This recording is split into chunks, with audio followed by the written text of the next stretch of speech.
ఉదాహరణకి సింగపూర్ లో maintenance of parents act ఉందన్నమాట. 60 సంవత్సరాలు పైబడిన పేరెంట్స్ కి వాళ్ళ దగ్గర మెయింటైన్ చేసుకోవడానికి డబ్బు లేకపోతే పిల్లలు వాళ్ళని పోషించాలి. అదే విధంగా చైనాలో protection of rights and interest of elderly people అని చెప్పి ఒక చట్టం ఉంది.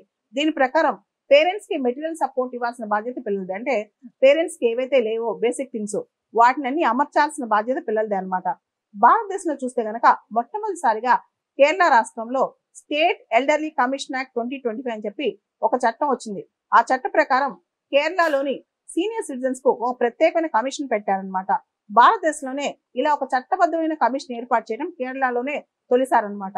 అయితే రీసెంట్ గా రేవంత్ రెడ్డి గారు ఇచ్చిన స్టేట్మెంట్ ఏదైతే ఉందో, ఎవరైతే గవర్నమెంట్ సర్వెంట్స్ తెలంగాణలో ఉన్నారో వాళ్ళు తల్లిదండ్రులు కనుక చూసుకోకపోతే, వాళ్ళని మెయింటైన్ చేయకపోతే, తల్లిదండ్రులు తమను తాము సపోర్ట్ చేసిన స్థితిలో లేకపోతే వాళ్ళ యొక్క జీతాల్లోంచి 10 నుంచి 15% కట్ చేసి పేరెంట్స్ అకౌంట్ లోకి వేపిస్తామని చెప్పి.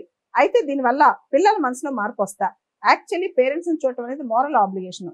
అది కనీస మానవ కర్తవ్యం. మన ఎవరైతే కన్నారో వాళ్ళకి ఆహారం లేని పరిస్థితిలో, బేసిక్ నీడ్స్ లేని పరిస్థితిలో వాళ్ళని చూసుకోవడం అనేది మన కర్తవ్యం అనమాట. అటువంటి కర్తవ్యాన్ని కూడా చట్టబద్ధంగా లా చేసి వాళ్ళని ఫోర్స్ చేయాలా ఒకసారి ఆలోచించాలి. అంటే మన సమాజం ఎట్టిపోతుంది, కనీస మానవ ధర్మాలు కూడా మర్చిపోయి మనం ప్రవర్తిస్తున్నామని చెప్పాలి. చాలా మంది పేరెంట్స్ కనీస మానవ ధర్మం కూడా మర్చిపోయి ప్రవర్తిస్తున్నామనే చెప్పాలన్నమాట.